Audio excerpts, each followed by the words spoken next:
이전 이 구약 시대에 그런 사람들이 있었습니다.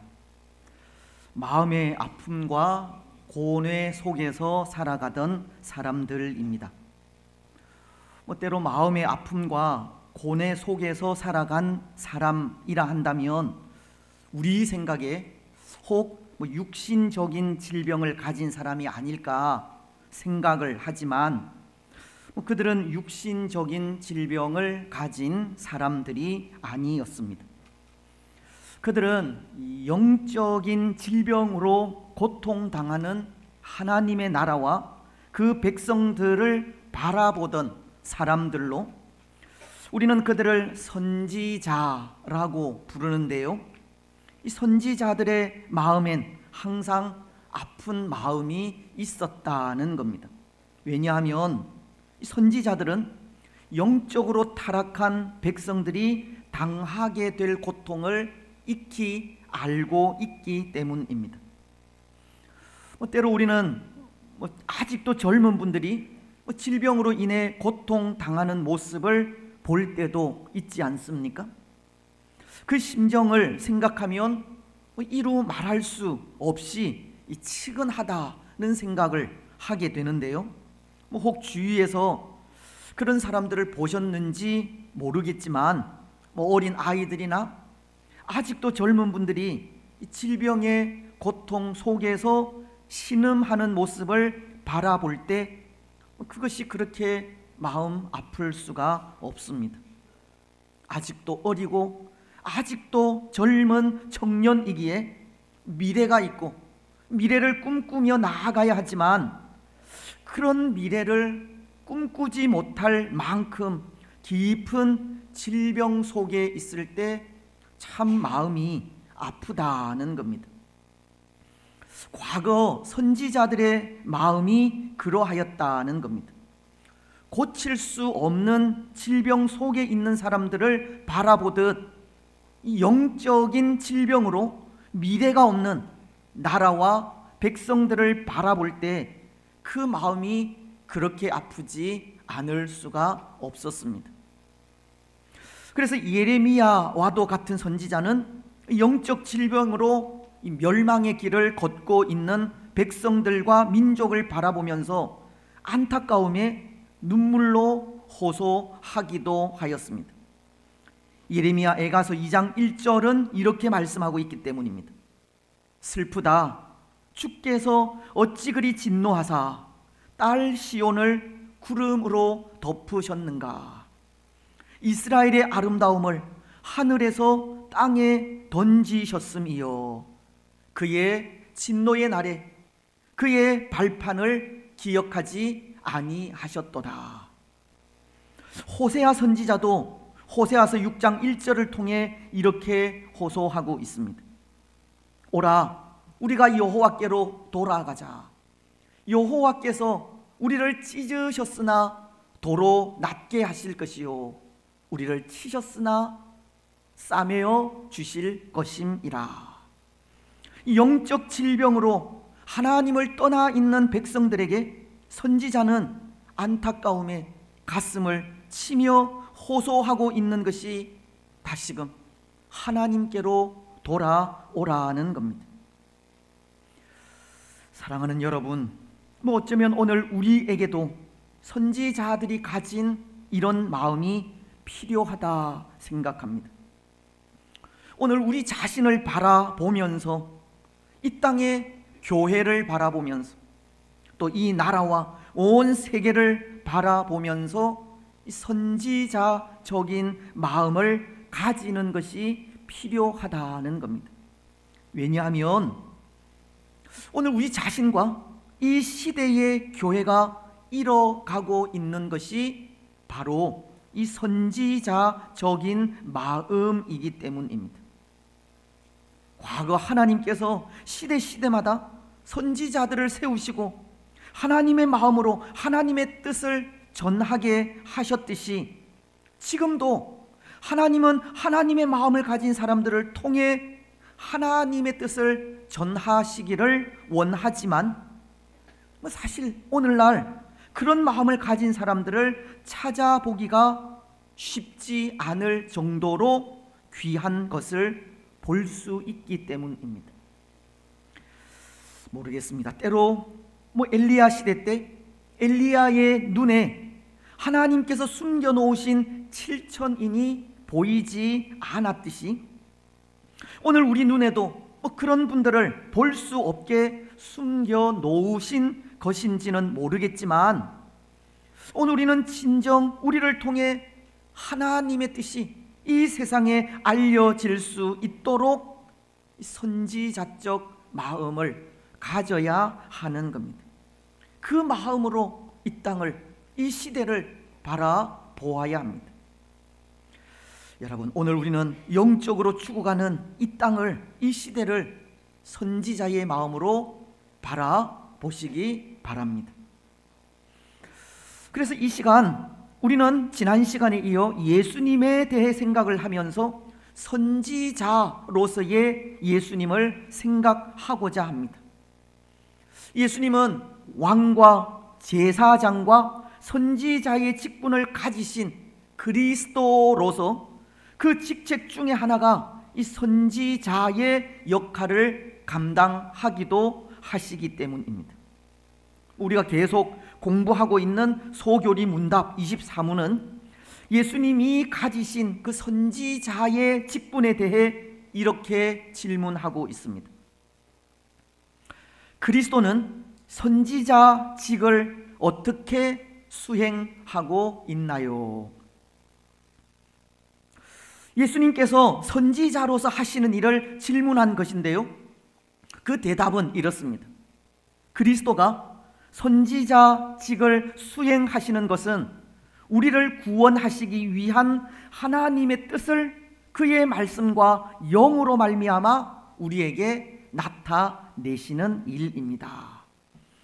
예수님은 하나님의 계획인 구원을 이루시기 위해 하나님의 말씀과 하나님이 부어주신 영으로 역사하신다고 하는 말씀이 이 말씀인데요, 달리 말씀을 드리면 예수님은 하나님으로부터 받은 말씀을 통해 죄 가운데 있는 우리 영혼을 깨우치는 일을 하신다는 겁니다.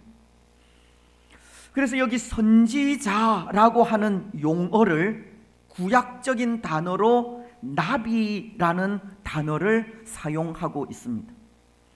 근데 여기 나비, 즉 선지자는 자기 자신의 것을 말하고 전하기보다 다른 사람으로부터 받은 말씀을 대신 전달하는 의미가, 전달하는 사람이라는 의미가 있습니다. 신명기서 18장 15절은 이런 말씀을 하십니다. 내 하나님 여호와께서 너희 가운데 내 형제 중에서 너를 위하여 나와 같은 선지자 하나를 일으키시리니 너희는 그의 말을 들을지니라. 이 말씀은 이후에 예수님께서 메시아로 이 땅에 임하시면 예수님께서 이 선지자적 사명을 감당하게 될 것을 가르치는 말씀으로, 특히 이 말씀 속에서 선지자로서 예수님이 말씀을 선포하실 때 그의 말씀을 들으라고 하시는 것이 하나님은 예수님을 통해서 말씀하신다는 의미가 담겨져 있는 겁니다. 하나님의 음성을 선지자인 예수님을 통해서 들려주실 것이라는 의미가 있다는 겁니다. 여러분, 선지자는 하나님의 말씀을 대신 전달하는 사람입니다. 예수님께서 이 땅에 선지자로 임하신 것은 예수님 자신의 말씀이 아니라 하나님의 말씀을 전달하기 위해 오셨다는 겁니다. 근데 여러분, 저는 하나님의 말씀을 전달하시기 위해 이 땅에 임하신 예수님을 묵상하면서 왜 하나님은 하나님의 말씀을 대언하는 자로 아들이신 예수님을 직접 보내셨을까라는 생각을 해보았습니다. 선지자의 사명이 하나님의 말씀을 대신 전달하는 일이기에 이전 구약시대처럼 늘 깨어 있는 사람들, 나라와 백성의 죄를 들고 안타까운 마음으로 기도하는 사람들, 자기 자신의 죄를 앞에 놓고 몸부림치는 사람들을 보내셔도 충분할 텐데 왜 하나님은 굳이 예수님을 직접 보내셔야만 했을까를 생각해 본 것입니다. 여러분, 왜 그렇게 하셨겠습니까? 왜 하나님은 아들이신 예수님을 직접 이 땅에 선지자로 보내셨겠습니까? 하나님께서 아들이신 예수님을 직접 이 땅에 보내셨다면 때로 그 시대에 선지자적인 마음을 가진 사람이 없어서이겠습니까? 아니면 세상은 점점 악해져 가고 악해져 가는 시대에 사람을 보내어서는 도저히 해결할 수 없기에 사람이 아닌 하나님이시고 하나님의 아들이신 예수님을 직접 세상에 보내신 것이겠습니까? 그렇기도 합니다.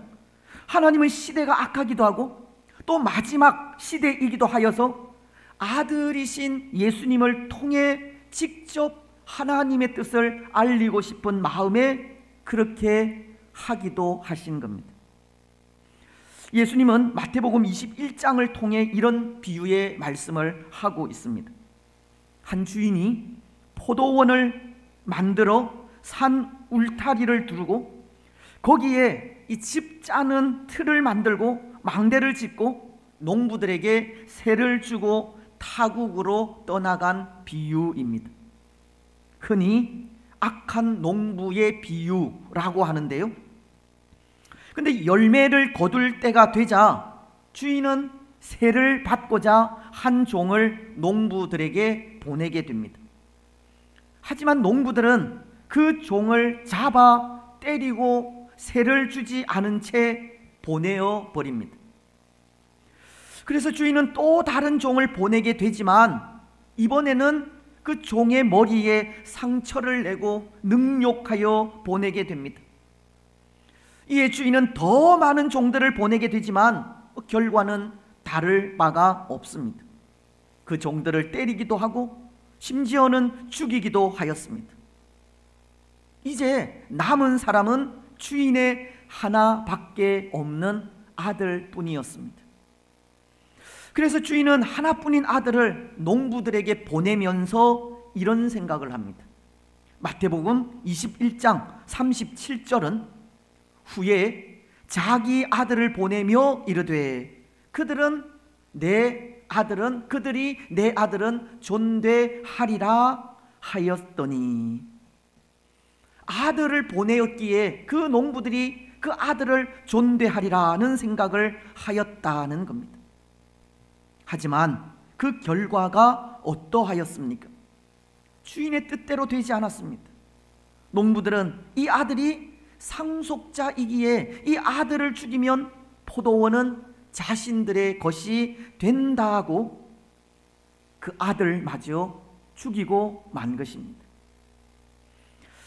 그렇습니다. 사랑하는 여러분, 하나님은 하나님의 마음을 가진 선지자들을 세상에 보내지 않은 것이 아니라 마지막으로 아들이신 예수님을 보내신 겁니다. 때로 마지막으로 보내신 아들 예수님도 그렇게 사람들에 의해 죽임을 당하고 말았지만 예수님은 마지막 선지자로서 하나님의 뜻을 세상 사람들에게 전달하기 위해 이 땅에 보내심을 받게 된 것입니다. 이제 더 이상 이 육신을 가진 선지자로서는 무익하기 때문입니다. 물론 오늘 이 땅에 주의 말씀을 선포하는 많은 사역자들이 그 역할을 감당하기도 하지만 악한 이 시대 속에 이미 하나님께서 보내신 선지자들이 버림을 당한 것처럼 이 시대 역시도 그러하기에 하나님은 아들이신 예수님을 통해 직접 하나님의 뜻을 알리시기 위해 예수님을 보내게 된 것입니다. 그래서 오늘 본문인 이사야서 9장 6절로 7절은 예수님에 대해 이렇게 말씀하시는 겁니다. 규묘자요, 모사요, 전능하신 하나님이요, 영존하시는 아버지요, 평강의 왕이라고 말씀하고 있습니다. 여러분, 이 말씀은 예수님께서 이 땅에 오시기 약 700여 년 전 선지자인 이사야를 통해 예언하신 메시아 예언인데요, 이사야 선지자가 예언한 그대로 예수님은 기묘자요, 모사요, 전능하신 하나님이요, 영존하시는 아버지요, 평강의 왕, 즉 선지자로 또 왕으로, 제사장으로 이 땅에 오신 분임을 말씀하면서 예수님께서 이 땅 위에서 행하신 그 선지자적인 사명을 통해 하나님의 뜻을 발견해야 할 것을 가르치고 있는 겁니다. 오늘 소교리 문답이 예수님은 선지자로서 우리를 구원하시기 위한 하나님의 뜻을 그의 말씀과 영으로 우리에게 나타내신다라고 하시듯, 예수님께서 선지자로서 선포하시는 하나님의 말씀을 통해 구원의 진리를 발견해 가야 한다는 것입니다. 그렇습니다. 사랑하는 여러분, 오늘 우리는 선지자이신 예수님을 통해 하나님의 음성을 들어야 합니다. 선지자로서 예수님께서 선포하신 말씀을 통해 하나님의 뜻을 깨달아야 합니다. 예수님을 통해 구원의 길을 올바르게 걸어가야 한다는 겁니다.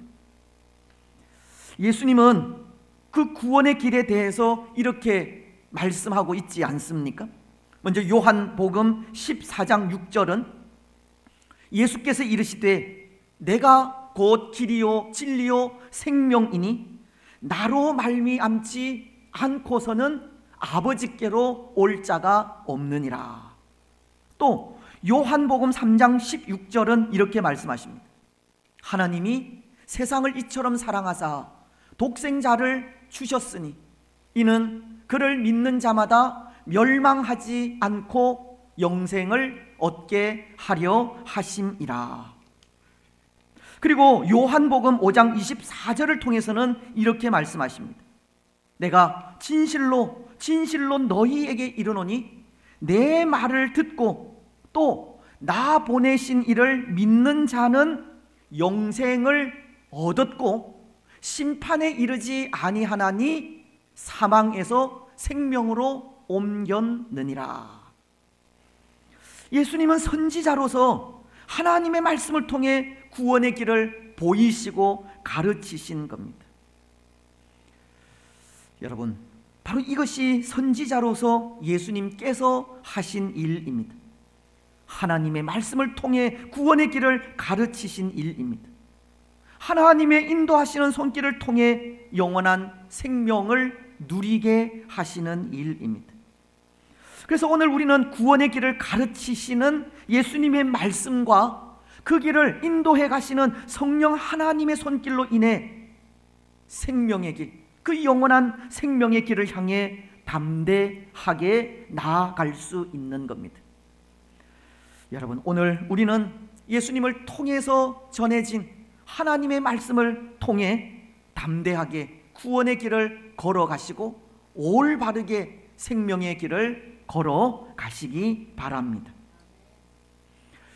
근데 여러분, 오늘 선지자로 이 땅에 오신 예수님을 묵상하면서 생각하게 되는 것이 하나 있는데요, 앞서도 잠시 언급하였지만 그것은 선지자적인 심정으로 살아가자는 것입니다.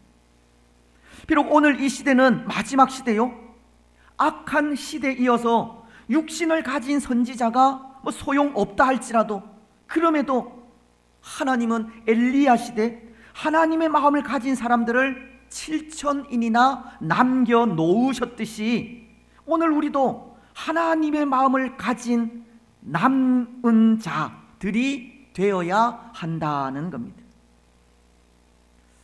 예수님도 그런 마음을 가지시지 않았습니까? 선지자로서 영적 기갈에 죽어가는 백성들을 향해 가지신 마음이 목자 없는 양과도 같다는 겁니다. 예수님은 그의 백성들을 불쌍히 여기셨다는 겁니다. 마가복음은 6장 34절을 통해 이렇게 말씀하시기 때문입니다. 예수께서 나오사 큰 무리를 보시고 그 목자 없는 양 같음으로 인하여 불쌍히 여기사 이에 여러 가지로 가르치시더라. 예수님은 목자 없는 양들이 갈 길을 인도받지 못하듯 말씀이 없어 영적으로 헤매는 백성들을 불쌍히 여기신 겁니다. 그리고는 선지자로서 백성들이 나아갈 길을 여러 가지 가르쳐 주신 겁니다. 그래서 로마서는 8장 26절을 통해 선지자로서 가지신 예수님의 마음을 이렇게 말씀하고 있습니다. 이와 같이 성령도 우리의 연약함을 도우시나니 우리는 마땅히 기도할 바를 알지 못하나 오직 성령이 말할 수 없는 탄식으로 우리를 위하여 친히 간구하시느니라. 여러분, 이것이 선지자로서 예수님이 가지신 마음입니다. 선지자로서 예수님은 그의 백성들을 불쌍히 여기신 것이고 그 마음이 결국 십자가의 죽음을 죽기까지 하신 겁니다. 예수님은 십자가에서 죽으시기까지 말할 수 없는 탄식으로 우리의 연약함을 도우신 겁니다. 오늘 우리는 예수님의 그 마음을 가져야 한다는 겁니다. 선지자의 마음을 가져야 합니다. 물론 선지자들 중에는 요나와도 같은 선지자가 있기는 합니다. 영적 기갈로 고통에 빠진 백성들을 불쌍히 여기는 마음을 가지지 못한 선지자들도 있다는 겁니다. 그렇지 않습니까? 여러분, 요나가 니느웨로 가라고 하신 하나님의 명령을 거역하고 다시스로 도망하려 한 이유가 어디에 있겠습니까? 물론 요나에게는 표면적인 이유가 있기는 합니다. 니느웨 사람들은 악독한 사람들이고 이스라엘을 대적하는 적이기 때문입니다. 요나는 대적인 니느웨가 하나님께로 돌아오는 것이 싫었던 겁니다. 그래서 다시스로 도망을 하게 된 것인데요. 하지만 이 요나가 니느웨가 아닌 다시스로 도망하게 된 궁극적인 이유는 그 마음에 영혼을 향한 긍휼의 마음이 없었기 때문입니다. 니느웨를 향해 불쌍히 여기는 마음이 없었다는 겁니다. 그것을 하나님은 이 박넝쿨을 통해 가르쳐 주시지 않았습니까? 요나가 그 불순종의 대가로 큰 물고기의 밥이 되었지만 그 안에서 드린 회개를 통해 다시 한번 기회가 주어지고 니느웨로 가서 복음을 전하게 됩니다. 그러자 그때 이 니느웨 사람들은 사람이든지 짐승이든지 다 굵은 베옷을 입고 힘써 하나님께 부르짖으며 회개하게 됩니다. 이에 하나님은 회개하는 자에게 자비와 은혜를 베푸시는 분이듯 니느웨에게 내릴 재앙을 거두게 되는데요. 그때 요나는 또다시 하나님께 불평을 하면서 원망을 한 것입니다. 이 악한 니느웨가 하나님이 내리시는 재앙으로 망해야 하지만 구원을 얻었다는 것 때문입니다. 요나는 아직도 니느웨를 불쌍히 여기는 마음이 없었다는 겁니다. 그러자 하나님은 그런 요나를 깨우치기 위해 하신 일이 있는데요. 어떤 일입니까? 뜨거운 태양빛 아래 박넝쿨을 준비하셨다가 시들게 하신 일입니다. 그리고는 이렇게 말씀을 하십니다. 요나서 4장 10절로 11절을 통해서입니다. 여호와께서 이르시되 네가 수고도 아니하였고 재배도 아니하였고 하룻밤에 났다가 하룻밤에 말라버린 이 박넝쿨을 아꼈거든. 하물며 이 큰 성읍 니느웨에는 좌우를 분별하지 못하는 자가 12만여 명이요 가축도 많이 있나니 내가 어찌 아끼지 아니하겠느냐 하시니라. 사랑하는 여러분, 선지자의 마음은 이 불쌍히 여기고 아끼는 마음입니다. 긍휼의 마음입니다. 예수님도 영적 기갈로 죽어가는 심령들을 불쌍히 여기시는 마음으로 바라보셨고, 구약의 수많은 선지자들도 그들이 아픈 마음을 가지고 살아간 것이 이 불쌍히 여기는 긍휼의 마음이 있었기 때문입니다. 아끼는 마음이 있었기 때문이라는 겁니다. 그렇다면 오늘 우리의 마음은 어떠합니까? 여러분, 오늘 이 땅을 바라보면서 우리가 가져야 할 마음도 바로 이 마음입니다. 긍휼히 여기는 마음, 불쌍히 여기는 마음, 아끼는 마음을 가져야 합니다. 오늘 우리 주위를 보십시오. 우리 자신도 그렇지만 이 땅 위엔 하나님의 긍휼을 필요로 하지 않는 사람 아무도 없습니다. 누구에게나 문제는 있고 누구에게나 아픔도 있으며 누구에게나 상처도 있습니다. 누구에게나 영적 질병이 있다는 겁니다. 오늘 선지자의 마음을 가지고 그들을 바라보고 돌보지 않는다면 해결할 수 없는 그 문제, 그 아픔, 그리고 그 상처와 질병은 갈수록 더 심해져 갈 뿐입니다. 하지만 그럼에도 선지자의 마음을 가진 사람들이 그들을 불쌍히 여기고 그 마음으로 기도한다면 그럼에도 소망이 있을 것입니다. 다시금 희망이 솟아오르게 될 것이고 기쁨이 넘치게 될 것입니다. 여러분, 오늘 우리는 이 땅을 소망 있는 나라로 만들고 싶지 않습니까? 다시 한번 기쁨과 감사가 넘치는 나라로 만들어 가고 싶지 않습니까? 아끼는 마음, 긍휼히 여기는 마음이 있을 때 가능합니다. 오늘 우리는 먼저 우리 자신을 바라보면서 불쌍히 여기는 마음을 가져야 합니다. 우리 옆에 계신 분들을 바라보면서 불쌍히 여겨야 합니다. 이 땅의 모든 사람들을 불쌍히 여겨야 합니다. 그렇습니다. 여러분, 오늘 우리에게 다른 사람들을 아끼는 마음과 긍휼히 여기는 마음과 불쌍히 여기는 마음이 충만하시기를 바랍니다. 선지자적인 마음을 가지시고 그 마음으로 이 땅을 바라보고 기도하시기 바랍니다. 그래서 선지자의 마음으로 살아가는 우리를 통해 다시 한번 소망이 넘치기를 축복합니다. 이제 말씀을 맺겠습니다.